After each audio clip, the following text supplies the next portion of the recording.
북한 김정은 국무위원장과 미국 트럼프 대통령 오는 2월 말 드디어 다시 만날 것 같습니다.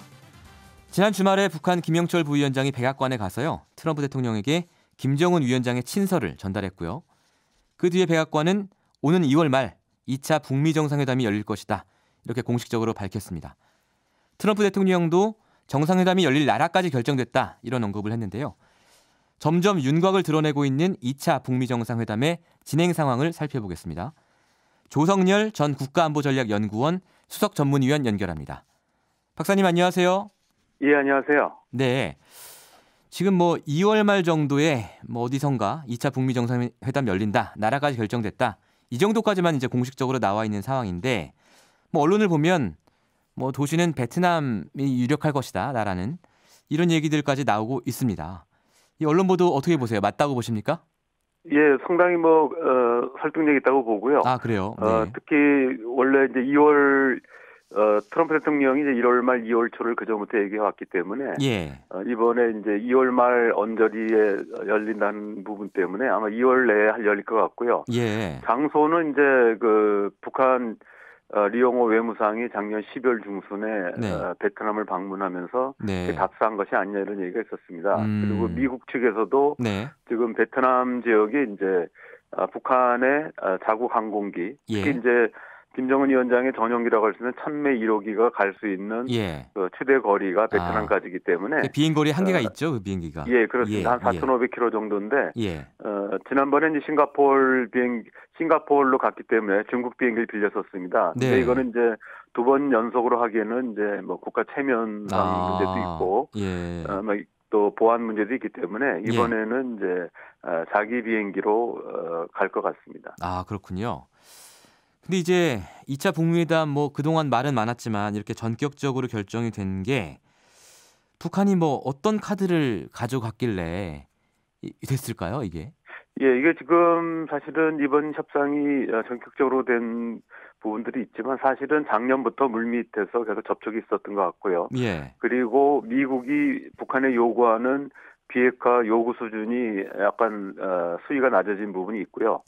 또 북한이 이제 계속 요구했던 제재 완화나 이런 부분에 대한 완벽한 답은 아니지만 부분적인 요구를 충족시킨 부분이 있었습니다. 이런 부분들이 이제 맞 어울리면서 이번에 이제 정상회담이 합의된 게 아닌가 생각합니다. 네. 지금 미국이 북한에 대해서 요구하던 비핵화 수준이 좀 낮아졌고 또 북한이 원하던 제재 완화에 대해서 어느 정도 뭔가를 준비했다 이렇게 말씀하셨는데 좀 구체적으로 좀 말씀해 주시면요. 예, 그러니까 최종 목표에서는 변함이 없습니다. 미국에서 얘기하는 FFVD 완전하고 이제 충분히 검증된 비핵화라는 목표에는 변함이 없고요. 예. 북한도 역시 완전한 제재 해제와 체제 안전의 보장 부분에는 변함이 없지만 이렇게 해가지고는 이제 협상이 계속 교착 상태에 빠지다 보니까 현재 미국이 얘기하고 있는 부분들은 현재 핵시설, 영변 핵시설의 가동 중단과 또 ICBM의 일정 정도 이제 폐기를 포함한 어떤 동결 조치라든지 그리고 지난번 이제 신년사에서 김정은 위원장이 얘기한 것처럼 핵무기를 더 이상 제조하지 않는다 이런 부분들이 있습니다. 그러니까 이른바 이제 동결이나 가동 중단 그리고 이른바 비핵화 초기 조치들을 이제 일단 협상의 첫 단계로 제시했고요. 북한의 경우는 완전한 제재 해제를 요구했지만 현실적으로는 이제 어렵기 때문에 현재 폼페이오 국무장관이나 펜스 부통령이 얘기한 것처럼 이제 제재 완화 부분, 특히 이제 비건 대북 정책 특별 대표는 구체적으로 이 부분을 이제 인도적 지원과 이를 위한 미국 민간인들의 방북 허용 이렇게 좀 정리를 한 바가 있습니다. 이런 부분들 때문에 제공하는 내용들이 구체화됐고 또 비핵화 요구 수준이 어느 정도 정해졌기 때문에 이번 정상회담이 성사된 것으로 보입니다. 네. 근데 이른바 이제 스몰딜이라는 말씀이신데요. 북한은 ICBM 폐기를 내주고 또 영변 핵시설까지도 갈지는 모르겠습니다만 이걸 하는 대신에 미국은 제재 완화 일부를 해주는 건데 이게 결국은 미래 핵에 관한 얘기지 않습니까?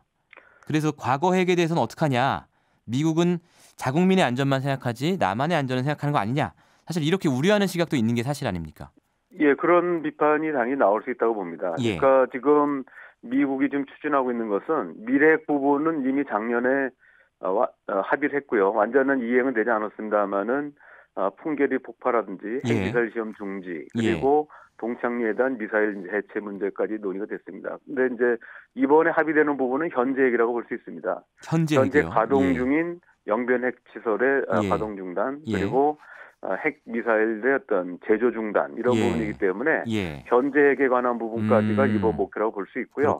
지금 이제 일부에서 우려하는 과거 핵 부분 이미 북한이 만들어서 가지고 있는 핵물질이나 핵탄도 또 탄도 미사일 이런 부분들이 있습니다. 이런 부분들 사실 이것 때문에 미국은 이 부분을 해결하기 위해서 계속 북한을 압박을 했는데 이게 지난 10월 8일서부터 무려 지금 4개월여 동안 대화 자체가 중단되는 상황을 맞았습니다. 그래서 결국은 이제 미국이 상황을 돌파하기 위해서 최종 목표에는 변함이 없지만 우선 지난번 미래핵에 이어서 현재핵을 이제 해결하는 몇 가지를 목표로 삼는 것 같습니다.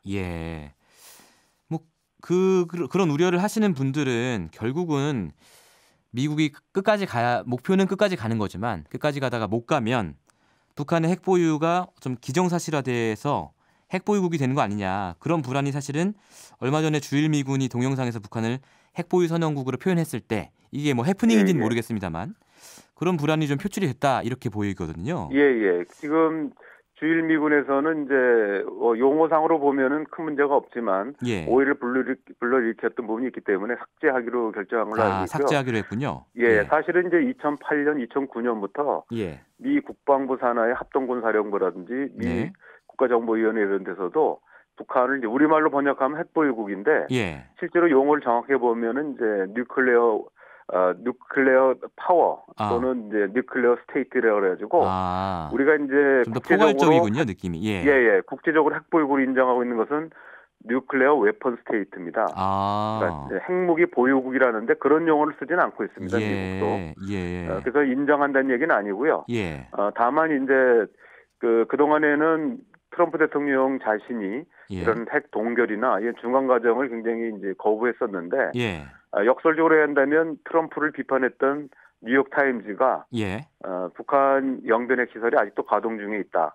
또 미사일이나 핵탄두의 제조가 중단되지 않았다. 이렇게 해서 오히려 지금 이번에 스몰딜의 배경이 됐던 이런 가동 중단이나 동결 문제에 대해서 문제 제기를 했습니다. 트럼프 대통령을 비판하기 위해서. 그렇군요. 오히려 트럼프 대통령 비판자들이 얘기함으로써 트럼프 대통령이 이번에 스몰딜을 할 수 있는 명분이 생긴 거죠.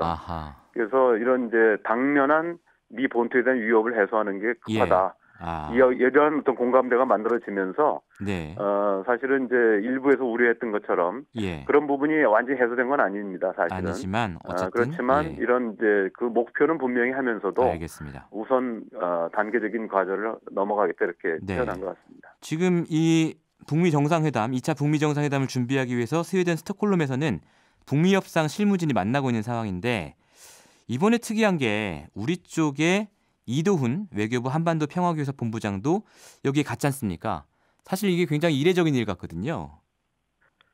사실은 이 부분이 이제 그 스톡홀름의 이제 군축 연구소에서 매년 1.5 트랙으로 해서 개최하던 회의인데요. 이번에 이제 우리 외교부가 아마 스톡홀름 쪽에 그러니까 스웨덴 정부에 요청을 해가지고 최선희 그 외무상 부상을 이제 직접 초청하도록 요청을 했고요. 이 부분이 성사되자 이도훈 본부장이 바로 달려갔습니다. 달려가고 미국 측에 대해서는 사실 이제 비건 특별대표는 김영철 부위원장을 영접하고 있었거든요. 그래서 긴급히 이제 요청을 해서 나오게 된 겁니다. 그래서 사실은 이번 그 남북미 3자 실무 대표 회의는 우리 정부가 주도했다고 볼 수 있고요. 이거 좋은 일이네요. 판을 만들었다는 거죠. 그래서 이제 우리 쪽이 이제 오히려 당초 큰 준비가 안 돼 있던 비건 대표를 이제 긴급히 호출했다 그럴까요? 오도록 해가지고 이번에 이제 3자 회의가 만들어지게 됐습니다. 굉장히 의미 있는 회의다 이렇게 생각합니다. 자, 2차 북미 정상회담이 2월 말이면 이제 뭐 한 달 남짓밖에 안 남은 건데요. 그 2차 북미 정상회담 전에 가장 큰 과제라든지 뭐 주의해야 할 점, 변수 어떤 것들이 있을까요? 아무래도 지금 북한 그 문제에서 아까 얘기하셨던 것처럼 완전한 비핵화 부분에 대한 합의가 아닌 빅딜이 아니라는 점에서 일부 비판 여론이 있을 수 있고요. 또 하나는 이제 스몰 딜을 하더라도 반드시 이제 검증 문제가 따를 수밖에 없습니다. 검증 문제. 동결이나 가동 중단을 한다 하더라도 어떻게 검증할 것인가 문제가 있기 때문에 이 문제에 대해서 이제 북미 간의 협의가 난항을 겪을 가능성이 있습니다. 그렇군요. 풍계리 때는 이제 참관만 했으니까요. 저희. 그렇습니다. 그다음에 이제 북한의 경우 지금 미국이 제공하기로 한 여러 가지 인도주의 조처에 대해서 불만을 표시할 가능성이 있습니다. 너무 작다. 대가가 너무 지금 작다. 현재 나오는 얘기들은 미국이 직접 줄 수가 없기 때문에 중국을 통해서 원유나 정제유의 양을 이제 늘려주는 방안, 그리고 이제 한국의 개성공단이나 금강산 강경을 허용함으로써 결국 이제 미국은 그 인도적 지원 이상을 줄 수 없지만 중국이나 한국을 통해서 상응 조치를 제공하겠다 이런 부분에 대해서 일단 미국이 이제 중국과 한국을 이제 설득하거나 합의를 얻어내는 문제, 여기에 대한 이제 북한의 이를 보장하는 문제 이런 것들이 이제 협상 과정에서 아마 돌출 변수로 적응할 것 같습니다. 그렇군요. 그 문제들 어떻게 앞으로 진행되는지 저희가 잘 지켜봐야 되겠고요. 오늘 말씀 잘 들었습니다. 감사합니다. 감사합니다. 지금까지 조성열 전 국가안보전략연구원 수석 전문위원과 이야기 나눠봤습니다. 평일 아침 7시 20분 시민보의 시선 집중.